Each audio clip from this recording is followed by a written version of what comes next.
Welcome to Andhraprabha. నేను మీ హేమ.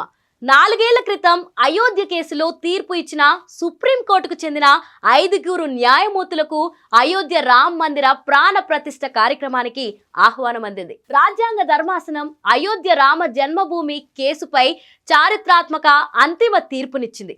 సోమవారం అయోధ్యలో జరిగే ఈ వేడుకకు సదరు న్యాయమూర్తులను ప్రభుత్వ అతిథులుగా ఆహ్వానించారు. ఈ నెల 22న అయోధ్య రామ మందిర ప్రాణ ప్రతిష్టకు అట్టహాసంగా ఏర్పాట్లు జరగనున్నాయి.